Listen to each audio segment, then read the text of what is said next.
All right, so arrests have unfortunately started to happen, and this is to do with the CBI citizenships, CBI passport holders. A lot of people watching such channels like to purchase passports, they like to purchase multiple passports, and CBI citizens, CBI passport holders are being arrested in the Schengen area. I'm going to discuss what all this whole matter is, what's going on, which passports are impacted, who should be careful, what should be the current strategy, and what should be the future strategy so that you don't get arrested, you don't get deported, you don't get detained.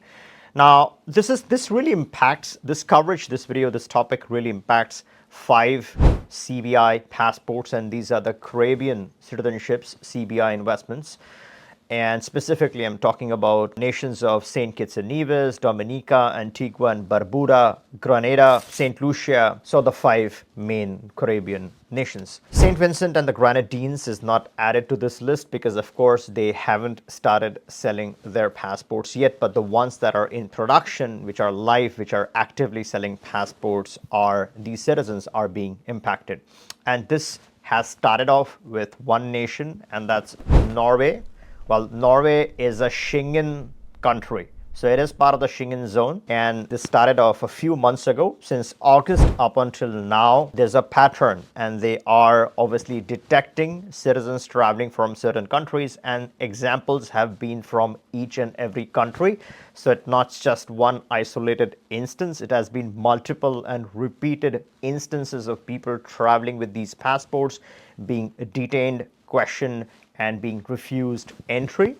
And a bizarre incident here. The highlight over here, right? The most unfortunate case is of nationals from the country, the nation, the CBI nation of Dominica that does the CBI program. Just imagine being detained, treated like a criminal, your passport is confiscated, then you're put into deportation proceedings, and then those people were expelled. Now, what is the logic, right? So what is the logic here? The central logic over here, this is not a published rule. So if you go and check the rule book or the nationality law, it's not going to show up over there. This is an unpublished policy change. So countries have rules and laws, and then they actually have enforcement policies at the level of execution, and that's where the magic happens. That's where if a country wants to poison their system or want to put in some mechanism to discriminate or discredit or invalidate certain things that are happening based on current trends, they can update the policy manuals, and that's where this impact is seen. And the policy is that if you have paid for this passport, so yes, it's a citizenship by investment. Investment is the key term. If you have purchased the passport and you haven't had any connection to the country, so let's say you have not traveled to the country, you don't live in that country, but for some random reason you paid the money, you got the passport, then that is the point over here. That is the problem over here, it seems. And there's a lot of requests for clarification from Norway. And of course, they have their own rules, their own regulations. They're going to stick to their own rule book. They're going to implement their own policy. They're not accountable to anyone. The problem is not with the country where you're purchasing these passports. So let's say you purchase this passport from Dominica. That's legal over there. They can sell their passport. You can buy your passport. But the country in which you're landing, if they think that this is invalid, this is illegal, this is not acceptable, they can obviously punish you. If you're in their territory, they can jail you, detain you, deport you. It's completely up to that country. So it has started to happen in Norway. Now, we haven't seen instances of this happening in other Schengen countries, but very soon they're going to implement an ETA system across the EU, and that's how the detection that this is really a purchased citizenship. So let's say from the home country, this was legal, you purchased it, there was a law where you could purchase this, but if a purchased passport is illegal, let's say in the European zone or the Schengen zone, then of course you will face consequences of that issue. I won't say it's a crime per se, but if they think that this passport is not legitimate, it's illegal, then they can issue a deportation, they can remove you, they can expel you. Now, what does a removal do? It depends from country to country. Again, some removals can trigger a lifelong ban. So yes, you can switch your passport, get a better passport, but you could never ever then enter the EU zone if that country, has a policy of never allowing the citizens to return. So it really depends what they have put in the deportation order. If it is a crime, if it's a big violation of their policy and they never want to see you back, then they might never let you enter their territory. And if you aren't able to enter one Schengen country, then automatically it could mean that you could never enter any Schengen country. So it's a serious matter. Being deported is not a good experience when it happens, but the future ramifications could be disastrous. And that is where I think what's really, really important exceedingly in 2026 is to focus on citizenships through natural means, which includes citizenship by exception. And there's certain countries which have citizenship by exception programs, right? So these are not open pay for passport schemes where the European Union can directly come and target you. These are specialized schemes based on either talent, merit, or some development, some special program, some special development that you are doing to the country. And of course, you want to have a background, you want to have a CV, you want to have some merit. So you want to use your merit in order to qualify for that program. Even the EU, even Austria, they don't sell their passport, but they have a merit-based system. Malta is moving from a pay for passport scheme to a merit-based system, and such kind of merit system also exists in a lot of not a lot, but at least one African nation and a couple of other nations where it's not a pure CBI. So those are the passports which obviously they're not going to be able to detect because they were through natural means. And as long as it's not pay for passport or investment is the term, I think that is the differentiating factor. Now, what should a person do? What should be the immediate strategy? Should you renounce this passport immediately so that you don't get a travel ban, you don't get deported, you don't get arrested? Should renunciation be the immediate strategy? Well, I personally don't think renunciation is necessary. As long as you're not using this passport for certain travel, you should be fine. But this is the time, right? These passports are strong. They have access to Latin countries. I think the immediate strategy should be to acquire a Mercosur permanent residency. And we specialize, absolutely specialize in not just permanent residency in Mercosur countries, but also passports eventually, right? So you naturalize, you get the solid, powerful citizenship. So that is what I'm talking about. And there are three options, top options. It takes 1 day, 2 days, and 3 days to obtain each temporary or direct permanent residency. I'm going to discuss that in this video. And then you want to get one golden visa from the EU. So you're not relying on your passport, right? They can't just look at your visa free and kick you out. You can use your poor passport, that's fine. You don't have to use or expose the CBI passport. Now, while you have gotten it, so keep it safeguarded. Don't use it for travel if you don't need to.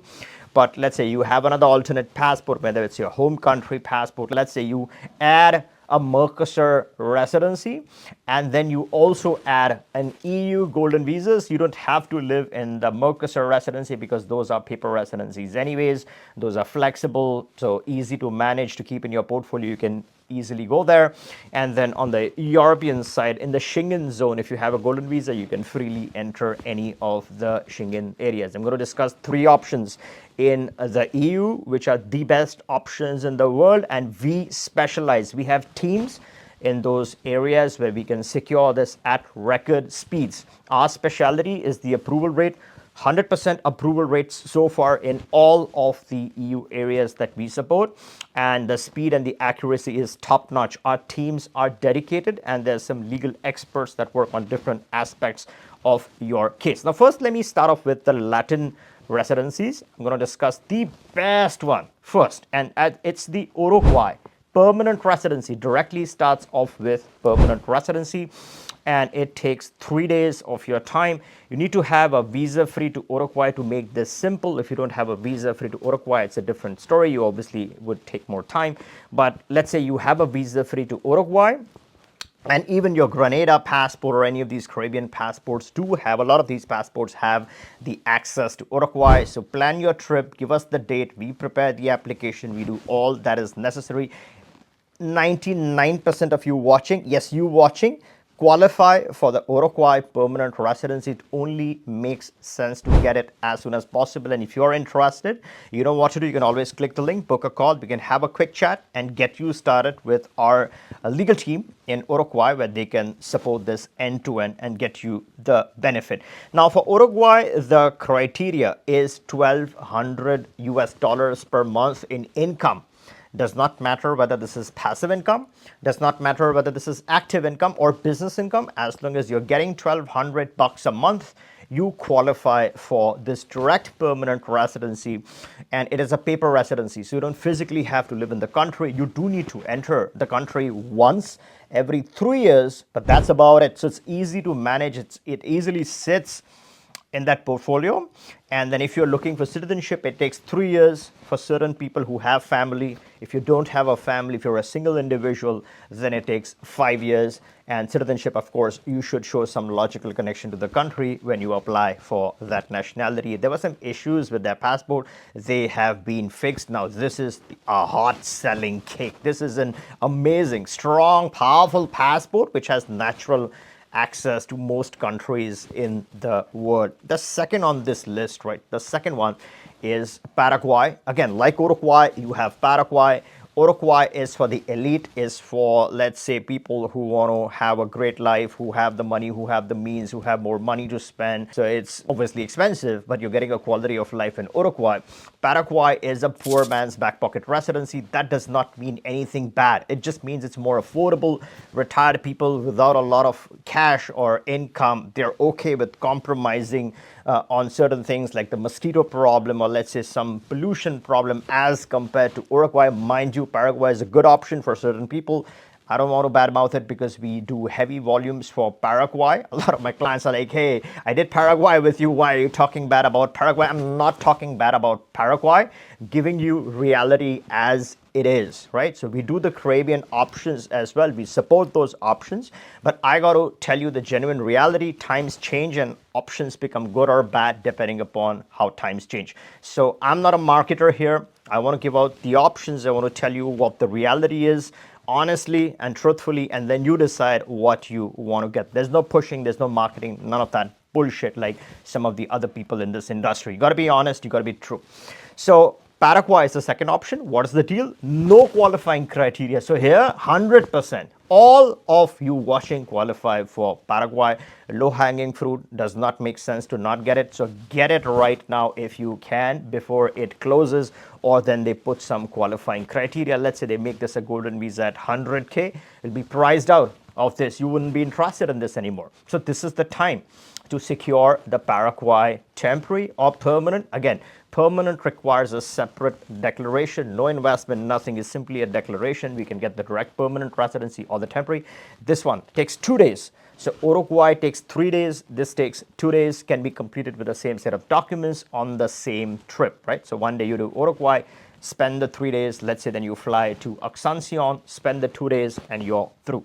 The third one in Latin America is a choice. You can choose between Mexico, if you can qualify for that one. 4,800 USD approximately per month for 6 months. If you earn that, then you qualify for Mexico. Otherwise, simply do a fixed deposit in the bank for 200K. Get a residency from Panama along with a passport. This is not a citizenship-based passport. It takes 2 weeks to acquire this passport. Once you strike the residency in Panama, it's lightning fast and the best option for the right candidate. If you've missed that coverage on Panama travel passport, and yes, you get a travel passport based on temporary residency. It's a separate program. And there's a new development where you can get a travel passport based on a permanent residency also. And you can return and take a look at this video. So these are some of the options in Latin America. Now, quickly, let's shift gears and solve the big problem here, right?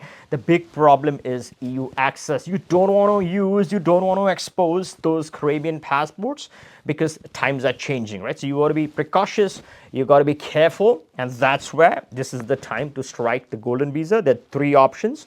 One is the Latvia Golden Visa, the cheapest possible option, 60,000 euros, right, is the cost. 10,000 is the actual cost. You're paying those fees to the Latvian state, all right, so the state in which you are initiating your residency from. And 50,000 euros, either you park it in your own business if you really want to do a real business, can't be a paper business. Alternatively, you deposit 50,000 euros, or invest 50,000 euros with existing businesses. There are around 5 to 6 companies that we work with, and these have to be of a certain threshold. So they're paying taxes, they're doing their active management. You do get interest income on your investments. It's not that your 50K is not earning for you. Of course, it's earning for you, and you get the payout of the interest if you're interested. There's some lock-in period if you're interested in the payout. If you want to keep this open, then you don't get the interest, but then you can withdraw your $50,000 when you need. This is indefinitely renewable. So it's a true paper residency, no physical presence. You do need to enter the country one day per year, and you can maintain this. Citizenship is possible, but there are better options for citizenship, which leads me to my next best option, and this is the best in the world, right? This is the Portugal Golden Visa. We have 3 teams in Portugal that specifically target 3 different categories. One team does the D7 or D8, which requires physical presence. So this is not paper residency. I'm going to skip this. A lot of people do this with us, and our attorneys are some of the finest to run both programs depending upon which region. We have multiple attorneys in different regions that know those immigration offices. You just don't want to pick any random person. Your application can go into years of delay. You want to have the right attorney at the right office who knows this on a day-to-day basis. The second option here is the hospitality fund. 325k euros is what you put in. This is secure. This is completely 100% refundable, so you're not spending any money. You do get a profit of 50,000 euros back from the developer. And then, of course, you get free stay in Portugal for a certain time in the year. And then you can naturalize after 5 to 10 years based on whatever the final outcome of that new rule change in Portugal is. If you get a CPLP nationality, potentially, and we got to check that, potentially you could fast track your naturalization by a few years. It's usually 3. And the third golden visa over here is, there are multiple options, but I would say Greece tends to be a quite popular option, where you purchase a real estate in Greece and then get a paper residency. Greece is the least favorable option for any citizenship benefit in the end. There are 2 other, or rather 3 other golden visas in the Schengen zone or the EU zone, and if you've missed my coverage on that all important trio, then return and take a look at this video. I've covered the other miscellaneous golden visas here. There's one additional golden visa that's worth mentioning, and that's from Cyprus. 300k in your property can get you the golden visa in Cyprus. Citizenship can happen in as early as 3 years, 4 years, or 7 years based on your degree, based on your language proficiency, and those kind of things. Again, we have a dedicated team for Cyprus. If you are interested, you can always reach us and we can get you started with any of these golden visas of your choice. And if you are subscribed to this channel, I'm going to track this whole Caribbean development. The moment there's a arrest in some other country, or there's some favorable situation in some other country, you are going to be notified. So if you aren't yet subscribed, take a moment and check your subscription and turn on that subscription. Does not cost you much, but it definitely benefits this channel. It helps me get you the latest and the greatest that comes up. And I hope you liked this video. If you did, give me a thumbs up and catch you in the next one.